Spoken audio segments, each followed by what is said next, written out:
justo sobre la tumba de mi hijo cuando la primera palada de tierra golpeó la madera con un sonido seco. El móvil vibró en el bolsillo de mi abrigo negro. Mamá, soy yo. Sigo vivo.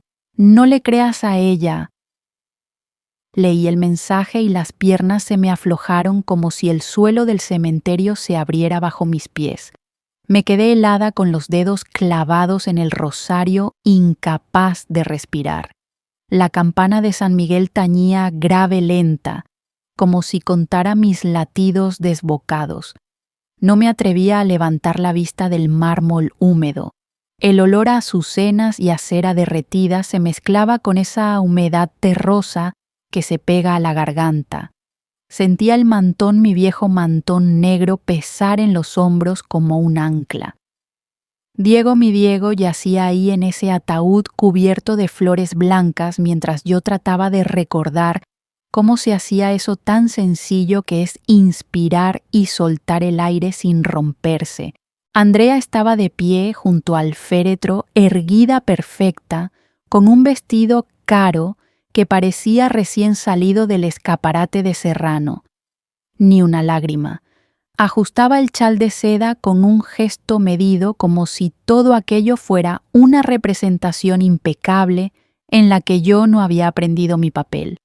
Sus padres, don Ramiro y doña Letizia, iban y venían, saludando a la gente importante con ese barniz de educación que brilla por fuera y araña por dentro. «Alma, necesitas agua», me susurró Rosaura, mi vecina de toda la vida, acercándose a mí en el banco de madera. Negué sin voz. Temía que si abría la boca, el grito se me escaparía entero, feroz, indecente. Decían que lo de Diego había sido un accidente en la obra, un andamio, una caída. Pero el corazón de una madre reconoce cuando la verdad viene deshilachada. El cortejo se puso en marcha hacia el panteón municipal y el cielo de repente se volvió de plomo. El viento me desacomodó el velo y al intentar recolocarlo, las manos me temblaron tanto que casi se me cae el móvil. Caminé detrás con los pies hundiéndose en el barro, escuchando el rumor de las oraciones como un oleaje lejano. Cuando la tierra empezó a cubrir la madera, sentí que cada palada me enterraba a mí también un poco más. Entonces el segundo bip nítido, como un trueno en mitad del silencio. Saqué el teléfono con dedos torpes. Número desconocido. No comas ni bebas nada de lo que te den. Quieren que te calles para siempre. Noté un frío súbito, una ráfaga por dentro. Guardé el móvil con brusquedad mirando alrededor como quien teme haber sido descubierto. Nadie parecía haberlo oído. Nadie salvo mi miedo. Andrea se acercó con sus tacones resonando sobre la piedra. «Mamá, cuídese mucho», dijo con una amabilidad tan pulida que reflejaba como un espejo. Su mano rozó mi hombro apenas y se retiró. Detrás la mirada cortante de don Ramiro me atravesó como una navaja bien afilada. Lloviznaba. Las gotas se confundían con mis lágrimas que yo me negaba a concederles el espectáculo de ver. Cuando por fin el cementerio se quedó casi vacío, me quedé de pie sola ante el montículo fresco. Sentí la vibración fantasma del teléfono todavía en la palma, como si el mensaje siguiera escribiéndose a sí mismo dentro de mí. ¿Quién era ella? Andrea. Otra. ¿Y cómo podía estar vivo mi hijo si yo misma había visto bajar el ataúd? Volví a casa caminando despacio por las calles estrechas del barrio, con las fachadas húmedas y las persianas entrecerradas como párpados cansados. Al abrir la puerta, el olor a madera antigua y a lluvia acumulada me recibió como un recuerdo que no quiere marcharse. Colgué el abrigo en el perchero donde Diego dejaba de niño su gorra del Atleti y por primera vez desde que todo comenzó sentí que la verdad no era una lápida, era un hilo frágil y tenso que alguien estaba tirando desde la sombra, y ese alguien quería que yo lo siguiera, o que me callara para siempre. Me llamo Alma, tengo 68 años, y aunque mis huesos a veces crujen como las vigas viejas de una casa andaluza, mi memoria sigue tan viva como la campana de la iglesia cada domingo. Durante más de 30 años trabajé como costurera en un pequeño taller del barrio. Mis manos, que ahora tiemblan al sostener una taza de café, fueron en otro tiempo rápidas y firmes para pasar la aguja por los tejidos. Con esas mismas manos levanté a mis 2 hijos cosiendo horas infinitas dobladas sobre la máquina Singer heredada de mi madre. Vivo en un barrio antiguo de Madrid, en una casita baja con paredes encaladas que aún conservan el eco de tantas historias. La casa es modesta, con el tejado de tejas rojas que gotea cuando llueve demasiado y un patio pequeño donde las macetas de geranios florecen tercas cada primavera. Al abrir la ventana por las mañanas, el aire trae siempre el aroma del pan recién hecho, de la tahona de la esquina y el sonido metálico del tranvía que pasa por la avenida. Es un barrio donde todos se conocen, las vecinas comentan desde los balcones, los niños juegan al fútbol en la plaza hasta que las farolas se encienden y los mayores se reúnen en el bar de Paco a tomar cañas y hablar de política como si fueran ministros. Ahí crié a Diego, mi hijo mayor, y a Elvio, al que adopté como si la sangre no importara. Diego fue siempre un muchacho inquieto con los ojos brillantes como 2 luceros y una pasión insaciable por construir cosas. De niño desmontaba mis sillas para volver a armarlas. De adolescente llenaba la mesa de planos y bocetos, soñando con levantar edificios que rozaran el cielo de Madrid. Con esfuerzo y becas, estudió arquitectura en la Politécnica, y yo me sentía orgullosa cada vez que le veía salir con la mochila llena de libros más pesados que él mismo. Elvio llegó a nuestras vidas de manera distinta, casi como un regalo inesperado. Lo encontré un domingo en la iglesia de San Miguel Flaco con la ropa rota y los ojos perdidos como si hubiera caminado demasiado tiempo solo. No dudé, me arrodillé, le ofrecí la mano y lo llevé a casa. Diego, que tendría entonces 10 años, lo recibió con esa generosidad que siempre lo caracterizó. «Te voy a prestar mis juguetes», le dijo, y desde ese día fueron inseparables. 2 ramas del mismo árbol, aunque nacidas de raíces distintas. Con el paso de los años, Diego se convirtió en un arquitecto reconocido trabajando en grandes proyectos en Valencia y Barcelona. Siempre me prometía que un día me construiría una casa con un jardín lleno de crisantemos blancos, mis flores favoritas. Yo le respondía que con tal de que él estuviera bien, no necesitaba nada más. Pero, como suele pasar la vida, se entrometió. Conoció a Andrea Gómez, hija de una familia poderosa, acostumbrada a cenar en restaurantes caros y a mirar por encima del hombro a los que vivimos con lo justo. Recuerdo la primera vez que la trajo a casa. Preparé cocido madrileño, planché el mantel bordado que guardaba para las ocasiones especiales y abrí mi mejor vino de Valdepeñas. Andrea apenas probó la sopa. Arrugó la nariz mirando el techo de teja y comentó con frialdad: «Qué pequeña es su casa». Yo sonreí, aunque por dentro sentí que un alfiler me atravesaba el corazón. Diego, en lugar de defenderme, bajó la mirada avergonzado de la humildad de su madre. Esa fue la primera grieta. Desde entonces la distancia entre nosotros creció. Andrea siempre a su lado impecable, exigente, ocupando cada espacio de su vida. Sus padres, don Ramiro y doña Leticia, se mostraban atentos en público, pero en privado dejaban caer comentarios venenosos. Una viuda de barrio no puede entender de negocios. Yo callaba por Diego porque lo único que quería era verlo feliz, pero cada vez que venía lo sentía más lejos.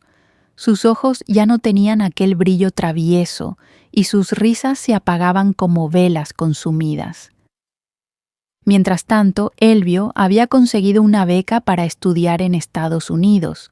Lo recuerdo la noche que partió en el patio bajo la bugambilla.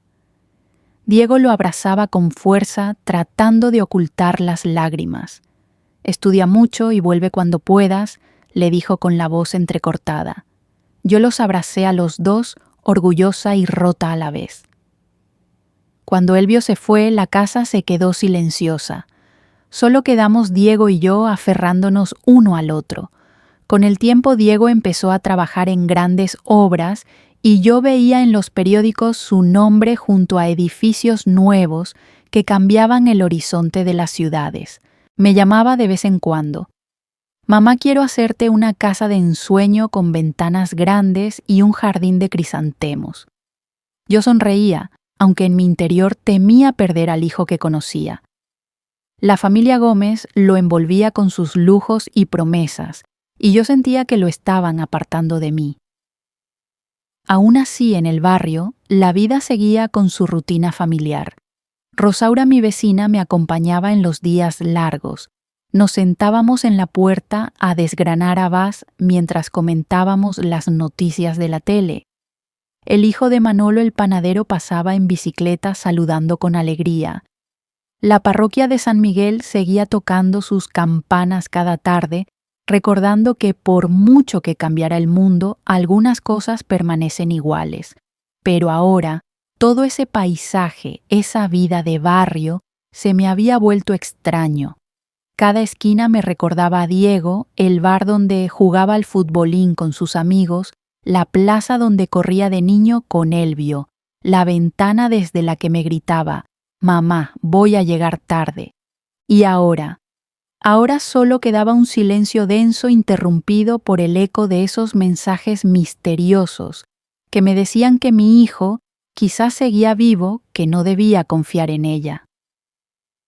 Esa noche, al llegar a casa, empapada por la llovizna, recorrí las habitaciones como si fueran escenarios abandonados.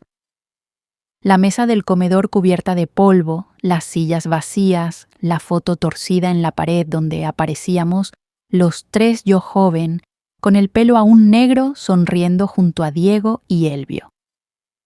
Toqué la foto y sentí que el cristal frío me devolvía una realidad helada.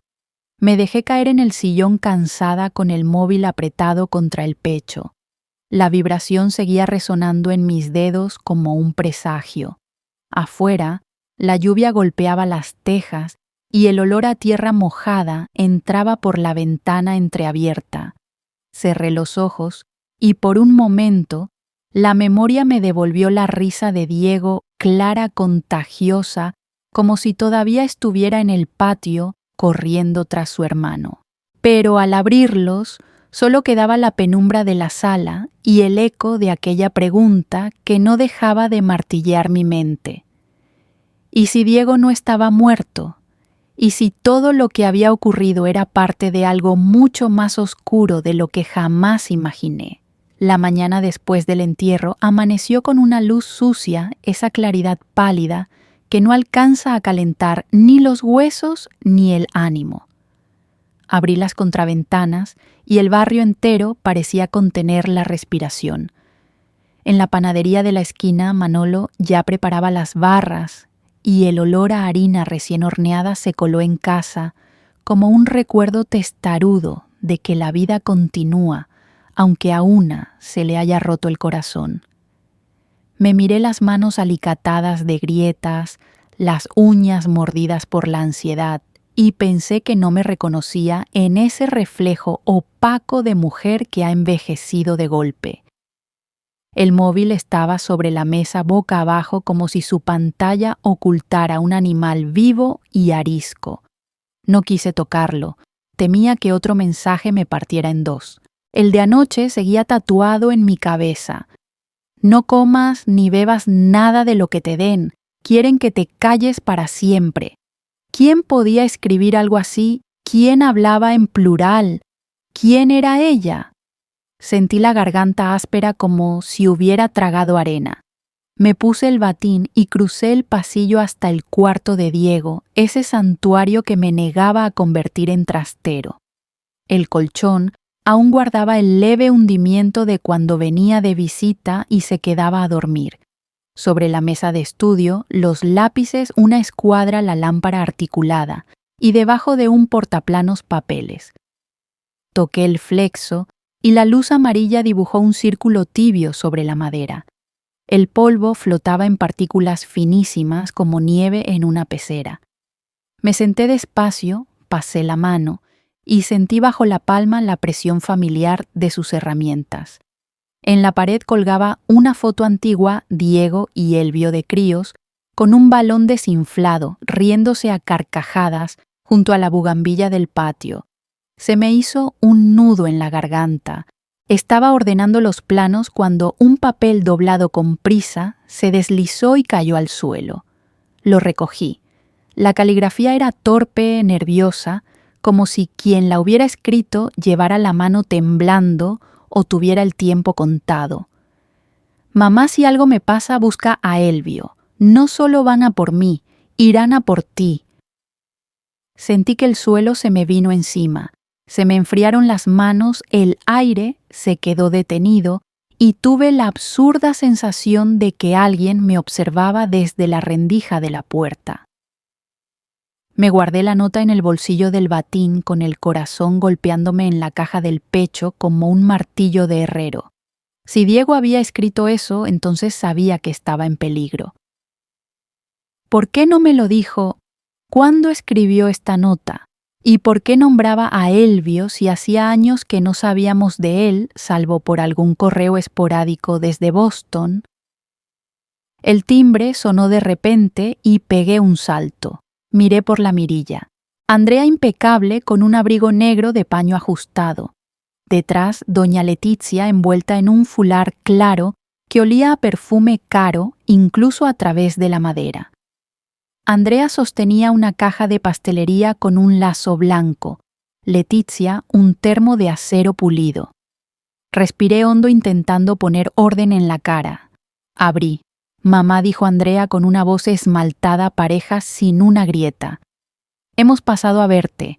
Te hemos traído unas napolitanas y café. Necesitas fuerzas. Noté el aroma dulce colarse en el recibidor.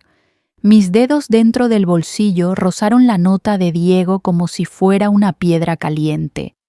Pasa, dije, porque la inercia social es más fuerte que la sospecha cuando una está en duelo. En la mesa del comedor, Andrea abrió la caja y dispuso las napolitanas con una precisión quirúrgica, como si estuviera preparando un bodegón para una revista. Doña Letizia miró alrededor con una sonrisa cortés que no le alcanzaba a los ojos. «¡Qué casa tan auténtica!», dijo, paseando la mirada por el techo de viga vista. «Auténtica». La palabra me atravesó como una aguja fina. Andrea me acercó un plato. «Prueba, mamá. Están de vicio». Apreté el rosario en el bolsillo del batín con una mano y con la otra empujé el plato hacia el borde de la mesa. «Gracias, hija. Me las guardaré para luego. Ahora tengo el estómago revuelto». Mentí. «El café sí, eso también para más tarde». Andrea parpadeó un instante. Doña Letizia ladeó la cabeza como si intentara descifrarme. Sentí que el aire cambiaba de densidad. «¿Has dormido algo?», preguntó Andrea. «Lo justo para acordarme de que ya no tengo hijo que despertar», dije. No pude evitarlo. La frase se me escapó como una gota de tinta. Doña Letizia dejó el termo sobre la mesa con un golpecito seco casi imperceptible. «Alma», dijo en voz baja, con ese tono ácido de quien te acaricia con guantes de piel. En los momentos difíciles, las viudas prudentes evitan complicarse. Ya me entiendes. Es mejor firmar lo que hay que firmar y pasar página. Diego lo dejó todo previsto. La miré. Sentí un fuego subir desde el estómago hasta los ojos. ¿Firmar qué? ¿Pasar página? Previsto. «No hay nada que firmar», dije despacio, y menos si no lo entiendo. Andrea sonrió tensa. Recolocó una servilleta. «Papá puede explicártelo todo. Son cosas de seguros, papeleos inevitables. Va a pasar luego si te viene bien». El móvil vibró en la repisa con un bip agudo que partió el silencio. Miré de reojo, un número desconocido. Destelló un mensaje: no les abras la puerta a solas, no firmes nada. Tragué saliva. Me metí el teléfono al bolsillo con un movimiento torpe y conseguí impostar una sonrisa. Hoy no me viene bien, dije. Andrea cogió aire como si fuera a bucear. Como quieras, solo queremos ayudarte. Se levantó. Al llegar a la puerta, doña Letizia se me acercó demasiado, invadiendo mi espacio. Su aliento me rozó la mejilla. Las mujeres como nosotras sobrevivimos porque sabemos callar a tiempo, susurró. No lo olvides. Cerré despacio. Noté el temblor en las piernas como después de una carrera larga. En la cocina abrí el cubo de la basura y tiré las napolitanas sin pensarlo 2 veces. Luego me quedé un rato con las manos apoyadas en la encimera, respirando hondo, escuchando el goteo rítmico del grifo como si fuera un metrónomo triste. Volví al cuarto de Diego. Abrí cajones, revisé el archivador de anillas, levanté la alfombra. No buscaba nada concreto, o tal vez lo buscaba todo: un rastro, un hilo, una estructura oculta bajo la superficie limpia de su vida. Bajo un montón de bocetos, encontré una memoria USB diminuta, pegada con cinta al reverso de una carpeta. La sostuve contra la luz. El corazón se me aceleró. Conecté la memoria al portátil viejo, un archivo, sin nombre, solo una fecha 2 semanas antes de su muerte. Le di al play. La pantalla mostró el rostro de Diego demacrado con ojeras profundas y la camisa arrugada. Estaba en su estudio, lo reconocí por la lámpara y los ladrillos vistos de la pared. Hablaba en voz baja, como si temiera que alguien lo oyera a través de la pantalla. Mamá dijo, mirando a cámara: si estás viendo esto es que algo ha ido mal. Andrea no se casó conmigo por amor. Sus padres me han forzado a firmar papeles, un seguro de vida, un testamento. Me han amenazado con usted. Dicen que si no firmo usted, sufrirá un accidente. No sé qué hacer. He intentado ganar tiempo.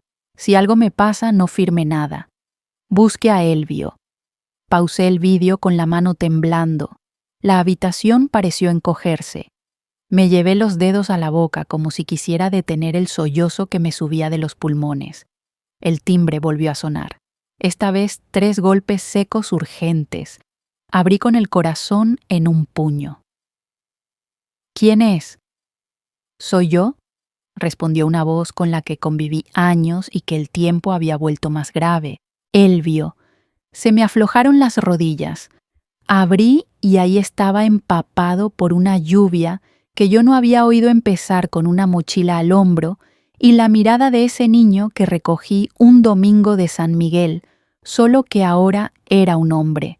Hijo, alcancé a decir antes de abrazarlo, como si quisiera soldar el pasado al presente con ese gesto. Nos sentamos en la mesa del comedor. Elvio dejó la mochila en el suelo y sacó su portátil. Tenía la mandíbula apretada como si contuviera algo que, si lo soltaba, arrasaría con todo. Yo te envié los mensajes, dijo sin rodeos. Creí que era la única manera de que no te pillaran desprevenida. Lo siento, mamá. Tenía miedo de que... Calló, se pasó la mano por la cara. De que te hicieran daño. ¿Qué está pasando?, pregunté con la voz más quebrada de lo que me habría gustado. Abrió un archivo. Era otro vídeo. El mismo estudio. Diego más cansado aún. Elvio decía: Diego, me están acorralando. Quieren que mamá firme un seguro también conmigo como beneficiario, pero todo está diseñado para que el dinero acabe en manos de Andrea si yo falta antes que ella. Si a mamá le pasa algo, les sirve igual. Si me niego, dicen que la van a callar. He retirado dinero del banco para ganar tiempo, pero no tengo más. Si me pasa algo, vuelve y cuida de mamá. No confíes en ellos. Me lo mandó la noche antes del accidente. dijo Elvio apretando los puños. Y luego silencio. Sentí la sangre zumbándome en las sienes. Las piezas encajaban con un chasquido frío la insistencia de Andrea en que firmara la dulzura impostada de doña Letizia ese plural amenazante. Recordé de golpe las miradas cruzadas de ambos en el funeral como quien calcula una obra y mide tiempos y fallos de materiales. Un andamio, una caída. Dijeron que el andamio estaba mal montado, susurré. Pero Diego no era descuidado. Hoy he pasado por la obra, dijo Elvio. Hablé con un peón en la entrada. El andamio era nuevo y estaba bien asegurado. Me dio el contacto del velador. Dice que vio entrar a Diego con... Me miró serio con don Ramiro. Justo antes. Noté que me faltaba el aire como si me hubieran ajustado un corsé invisible. Apoyé la mano sobre la mesa para no caer. Tengo que ver esa obra, dije. Tengo que ver dónde no pude terminar. Elvio asintió. Me pasó un vaso de agua. Lo acerqué a los labios y de pronto recordé el mensaje: no comas ni bebas nada de lo que te den. Me quedé a medio trago. Elvio frunció el ceño. ¿Qué pasa? Nada. Nada. No era desconfianza hacia él. Era ese instinto nuevo salvaje que había nacido dentro de mí la tarde del entierro. Un animal alerta que no se deja dormir dos veces. Esa misma tarde, bajo un cielo encapotado que olía a lluvia vieja, fuimos hasta la obra. Era un bloque en construcción cerca de Méndez Álvaro, rodeado por vallas verdes con lonas que dejaban ver entre jirones un paisaje de vigas, sacos y polvo. La puerta de acceso estaba abierta. Un guardia de seguridad nos miró con desgana. Elvio se acercó, habló, dijo el nombre de Diego. El hombre enderezó la espalda, nos indicó la caseta. El velador era un tipo canoso de rostro curtido. Me miró con un respeto triste cuando oyó madre de Diego. Lo siento, señora. Era buen ingeniero. Aquí todos lo sabíamos. ¿Usted estaba el día del...? Pregunté. Asintió bajando la voz. Fue a la hora de la comida. Entró con un señor mayor trajeado. Yo lo he visto con él otras veces. Hablaron dentro, luego el golpe. Cuando llegué ya... me tuve que agarrar a la mesa. ¿Hay cámaras?, dijo Elvio. Dentro no. En la entrada sí. Tengo copia por si... Nos miró con cautela. Por si un día alguien quería saber la verdad. Nos pasó una memoria USB. En el vídeo de mala calidad se veía a Diego entrar con un hombre alto de paso decidido. Aunque la imagen era lechosa, reconocí la forma de los hombros, la manera de llevar el cuerpo hacia adelante, como si el mundo estuviera siempre un paso por detrás don Ramiro. Volvimos a casa en silencio. El barrio entero parecía mirarnos desde detrás de las persianas. Rosaura me hizo un gesto desde la ventana de su cocina. Yo respondí con una mano que no me obedecía. Una nube de gorrión se levantó de golpe del cableado, como si algo en otra parte hubiera explotado. Esa noche, cuando el reloj del salón dio las 12, llamaron a la puerta con unos golpecitos tímidos, casi vergonzosos. Elvio hizo una seña de silencio. Abrí apenas con la cadena echada. Sí, soy Carmen... La voz era joven, temblorosa. Trabajo en casa de los Gómez. Necesito hablar con la señora Alma. Elvio y yo nos miramos. Quité la cadena.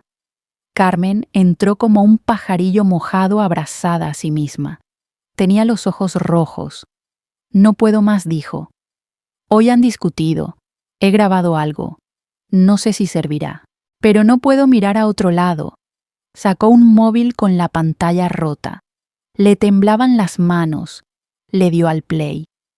La voz de Andrea sonó nítida, metálica. ¿Se te ha ido la mano, papá? Si no lo hubieras empujado todavía nos daría tiempo a hacer firmar a la vieja... El golpe de realidad me atravesó el estómago. Luego, la voz de don Ramiro grave, justiciera de sí misma. No me dejó opción. Amenazó con contárselo todo a su madre.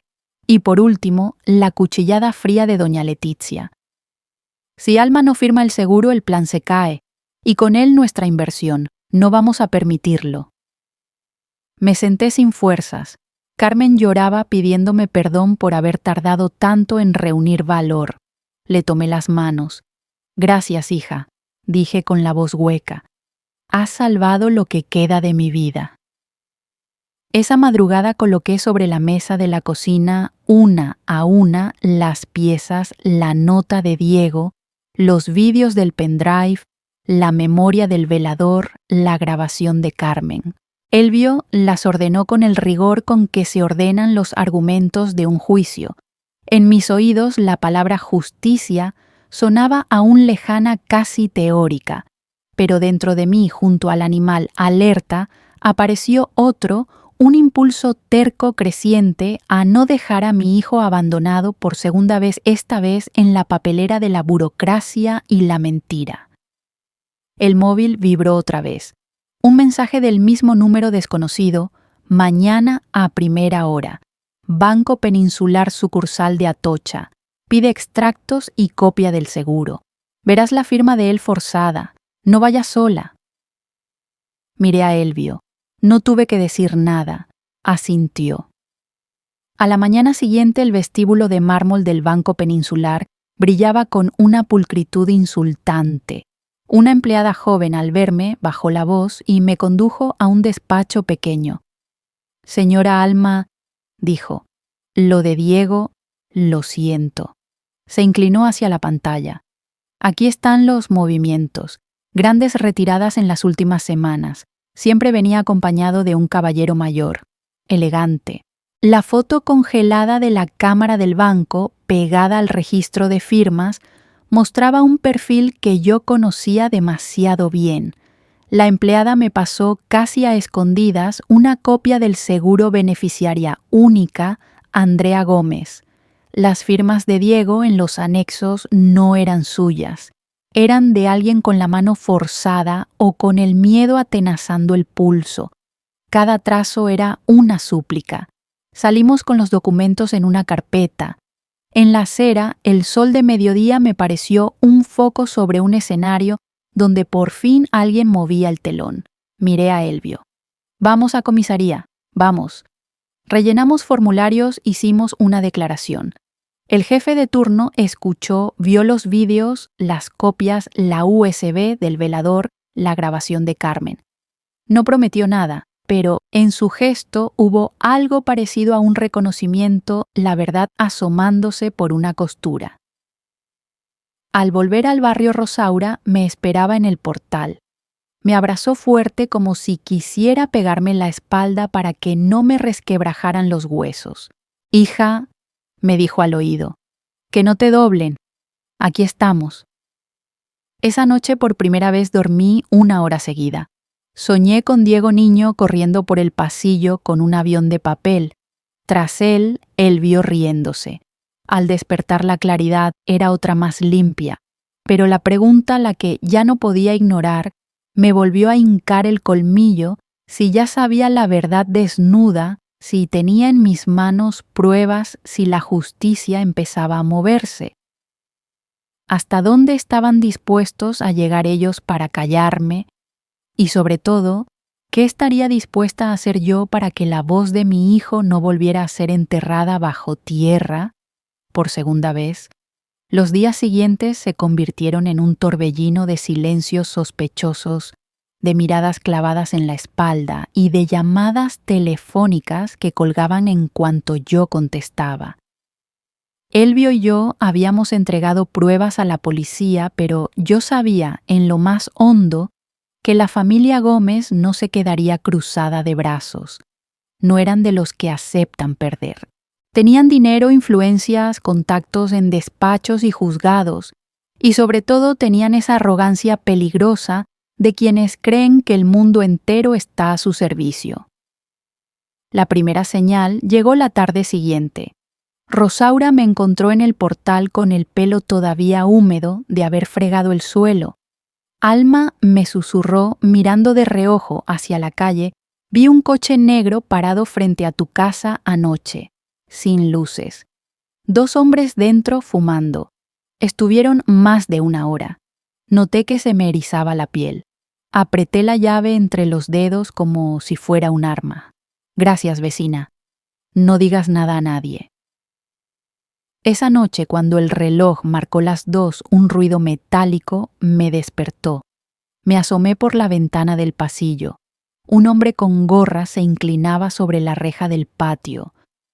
Antes de que pudiera gritar, Elvio ya estaba en la puerta con un palo de escoba en la mano. El intruso levantó la vista y al vernos salió corriendo. Solo alcancé a oír el motor del coche arrancando a toda prisa. Me quedé temblando con la espalda contra la pared. Elvio cerró las persianas con un golpe seco. «Nos quieren asustar», dijo con voz grave, «pero no nos vamos a echar atrás». Me aferré a su brazo. «Hijo, no quiero perderte a ti también». Él me miró con los ojos firmes, los mismos que tenía de niño cuando prometía que jamás dejaría que Diego me ganara en las carreras hasta la plaza. «Ya no soy un crío, mamá. Estoy contigo». A la mañana siguiente nos presentamos en la comisaría otra vez. El inspector que llevaba el caso nos recibió con gesto cansado. «Entiendo lo que me traen», dijo hojeando los documentos. «Pero con esta gente no será fácil. Van a negar todo, van a contratar a los mejores abogados. Necesitamos pruebas irrefutables». «¿Y los vídeos?», preguntó Elvio conteniendo la rabia. «¿Y las grabaciones de Carmen?». El inspector suspiró. «Son fuertes, pero en un juicio los Gómez pueden argumentar manipulación. Necesitamos corroborar testigos, firmas periciales. Mientras tanto, tengan cuidado. Salimos de allí con un peso doble, la verdad en las manos y la incertidumbre de si algún día se reconocería. Esa misma tarde, Carmen vino otra vez. Entró nerviosa cerrando la puerta tras de sí como si alguien la persiguiera.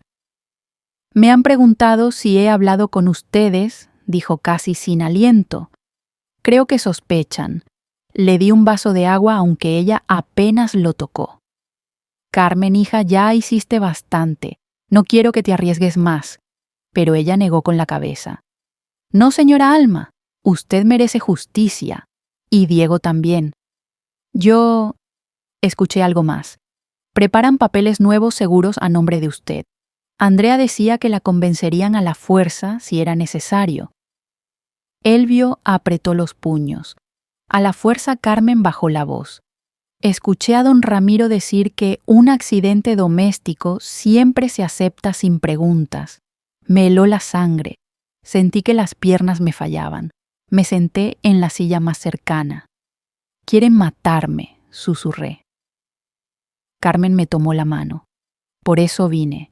No quiero que le hagan daño». La abracé. Esa muchacha tan frágil y tan valiente se había convertido en un ángel inesperado. Pasaron los días y cada jornada traía un nuevo golpe.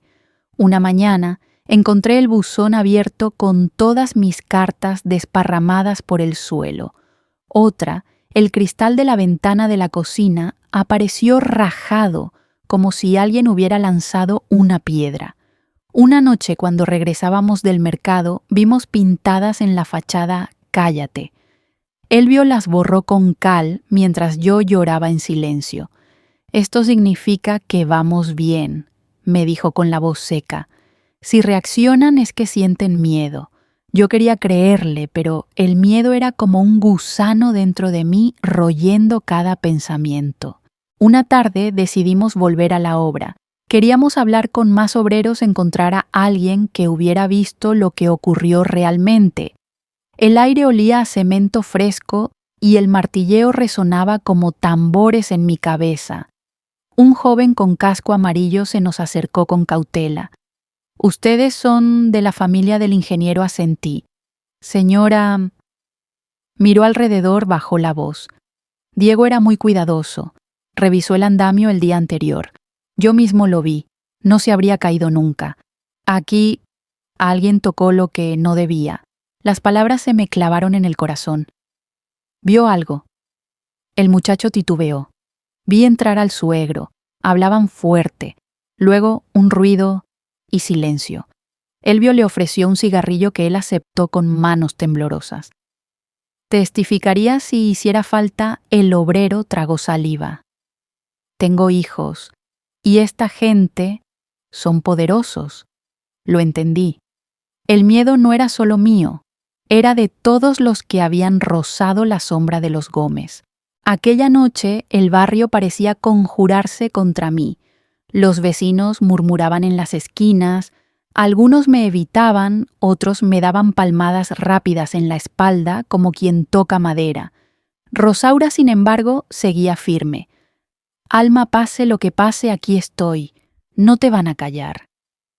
Me abrazó con fuerza y en sus brazos encontré un calor que me sostuvo un instante más. Con Elvio empezamos a reunir todos recibos del banco, copias de correos electrónicos, mensajes en el móvil. Hablábamos hasta tarde sentados en la cocina con la lámpara amarillenta iluminando nuestros rostros cansados. A veces él me miraba y decía: «Mamá, si Diego estuviera aquí estaría orgulloso de usted». Yo apretaba el rosario sintiendo las cuentas lisas bajo los dedos. Yo solo quiero que la verdad salga a la luz, y saldrá. Pero la tensión crecía. Una noche, mientras recogía la ropa tendida en el patio, oí pasos en el callejón. Me asomé. 2 hombres con chaquetas oscuras fumaban apoyados en la pared. Uno levantó la vista y, aunque estaba lejos, sentí que su mirada me atravesaba. Entré corriendo y cerré la puerta. Esa noche no dormí.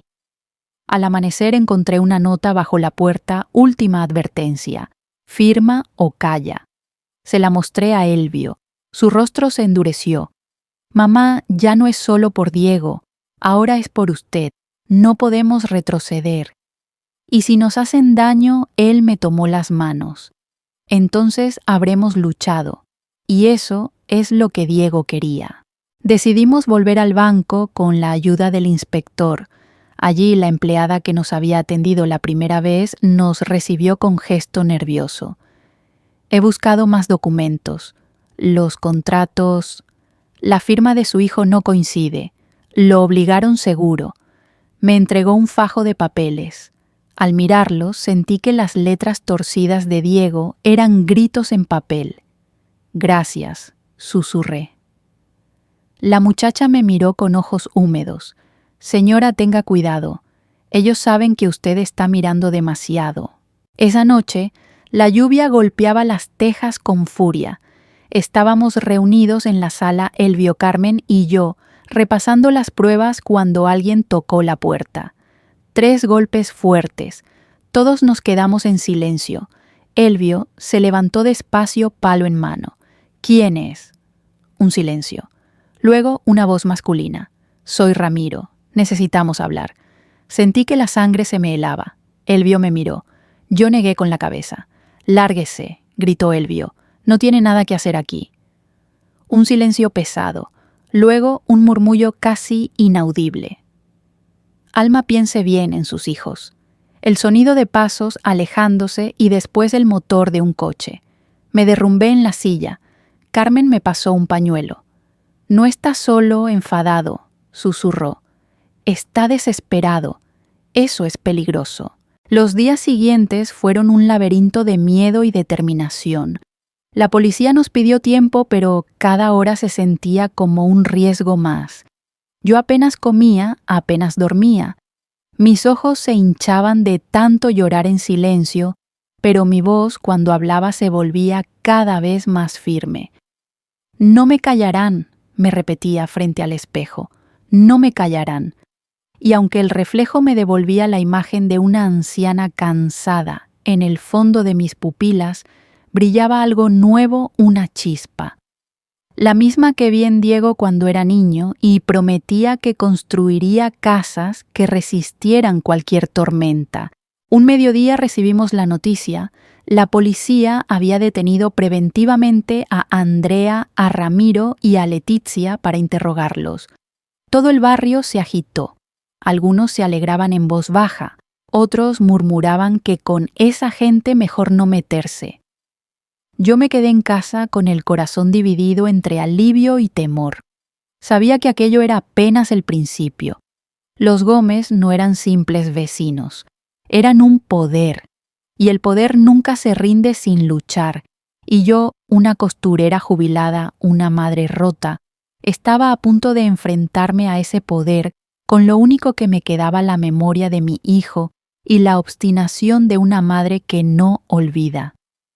El día del juicio amaneció con un cielo plomizo, como si hasta las nubes supieran que algo decisivo iba a ocurrir.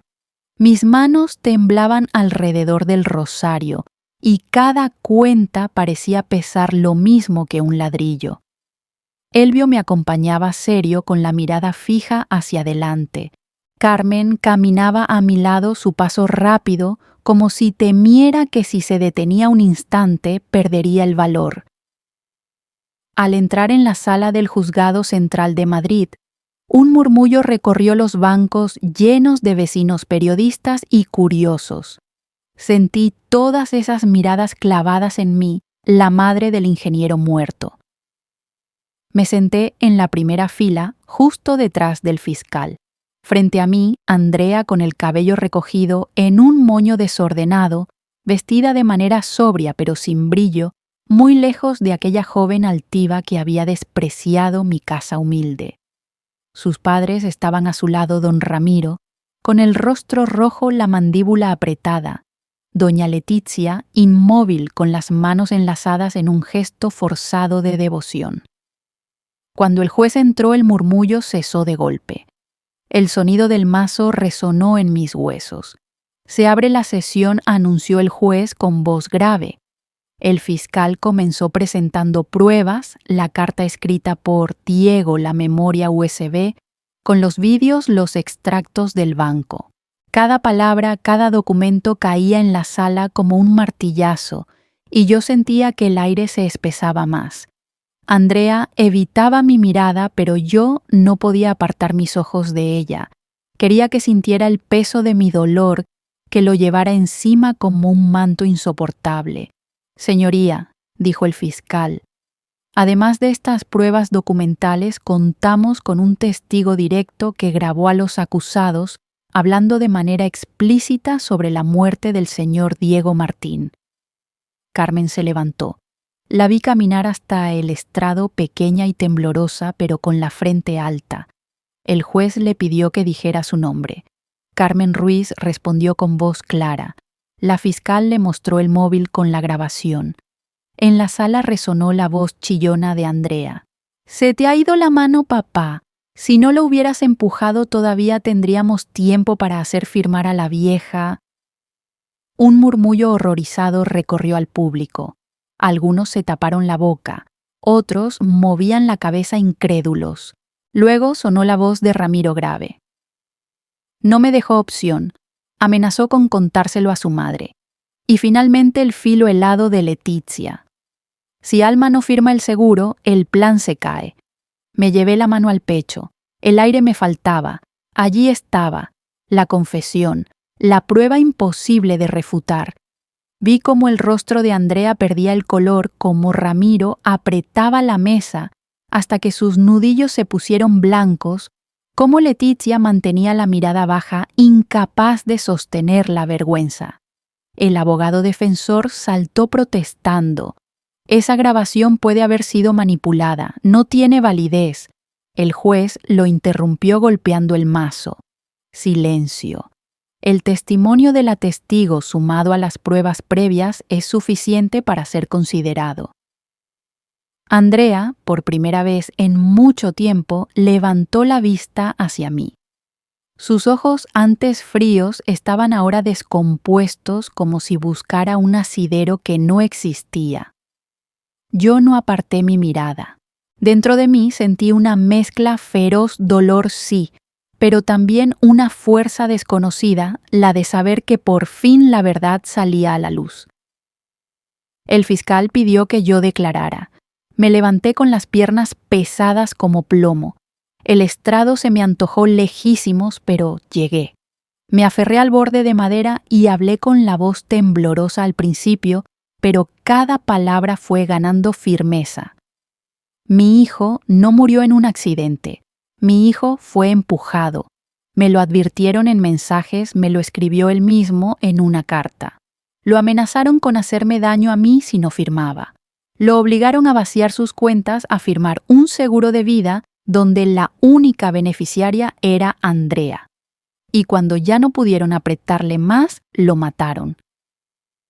Un silencio denso llenó la sala. El juez me miraba serio, el fiscal asentía. Yo respiré hondo y aunque las lágrimas me nublaban la vista, no bajé la cabeza.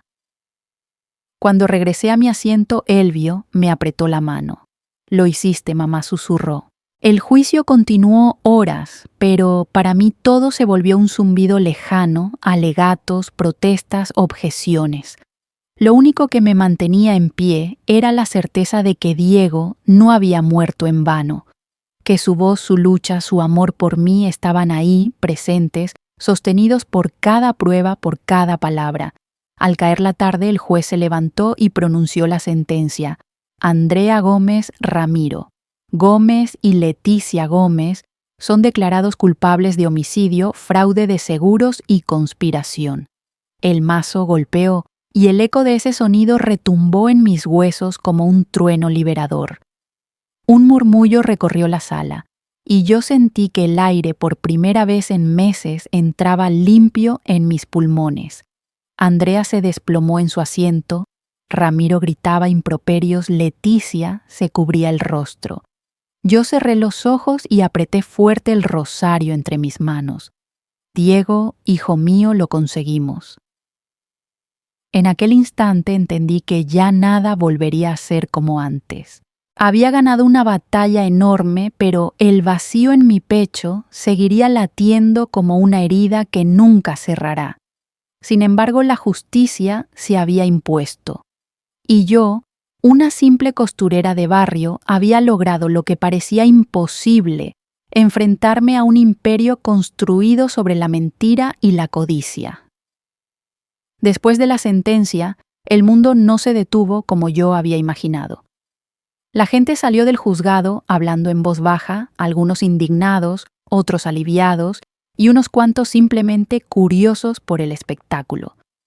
Yo me quedé sentada en el banco con las manos temblorosas, incapaz de moverme. Sentía el corazón latiendo fuerte, pero no de miedo, sino de una extraña mezcla de alivio y tristeza infinita. Elvio se inclinó hacia mí. «Mamá ya está», se acabó. Lo miré a los ojos. Vi en ellos la determinación de un hombre y la ternura del niño que un día recogí en la iglesia de San Miguel. Asentí, pero por dentro sabía que para mí nunca se acabaría. Había justicia sí, pero no había regreso. Nadie me devolvería a Diego. Cuando salimos, los vecinos estaban esperándonos a la puerta del juzgado. Doña Rosaura fue la primera en acercarse con lágrimas en los ojos. «Alma, qué valiente. Has hecho lo que ninguna de nosotras hubiera podido». La abracé fuerte. Otras manos se sumaron algunas desconocidas. Me sentí sostenida por una red invisible hecha de solidaridad y cariño. Los meses siguientes fueron un proceso lento como coser un tejido desgarrado con puntadas torpes. La casa, esa casita humilde donde había vivido toda mi vida, se convirtió en un lugar lleno de fantasmas. Cada rincón me hablaba de Diego la silla, donde se sentaba a estudiar el patio, donde jugaba con Elvio la mesa, donde me prometía construir una casa con crisantemos. El dolor se hacía insoportable. Una mañana, mientras colgaba la ropa en el patio, sentí que había llegado el momento. Saqué la llave vieja, la miré un buen rato y supe que debía cerrar ese capítulo. «Nos vamos, hijo», le dije en voz baja, mirando el cielo. Elvio me apoyó en todo. Decidimos marcharnos al extranjero, empezar de nuevo lejos de las sombras de los Gómez y del eco de la tragedia. No fue una decisión fácil. Empaquetar recuerdos es más doloroso que empaquetar objetos. Cada fotografía, cada taza, cada pedazo de tela bordada por mis propias manos era un trozo de mi vida. El día de la partida dejé un ramo de crisantemos blancos en el alféizar de la ventana. Me detuve frente a la puerta, respiré hondo y susurré: «Adiós, Diego. Te llevo conmigo. Siempre». Cerré con llave y me alejé sin mirar atrás. En el avión, mientras las nubes se extendían bajo nosotros como un mar blanco, Elvio me tomó la mano. «De ahora en adelante yo seré su apoyo, mamá», dijo con voz firme. Las lágrimas se me escaparon silenciosas. Lo miré y comprendí algo que había tardado demasiado en aceptar: la sangre no es lo que te hace familia. La verdadera familia es la que se queda, la que lucha contigo, la que te sostiene cuando todo lo demás se derrumba. Pensé en Diego, en su sonrisa luminosa, en sus sueños de arquitecto, en su amor inmenso que lo llevó a sacrificarlo todo por mí. Sentí que de alguna manera su espíritu estaba conmigo en ese vuelo hacia un nuevo comienzo. Cerré los ojos, apreté el rosario en mi mano y susurré: «Gracias, hijo. Seguiré viviendo por ti».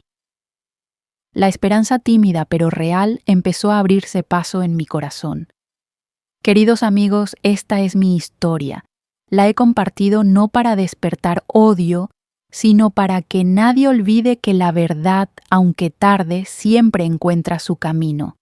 Que el amor de una madre puede ser más fuerte que la codicia más despiadada.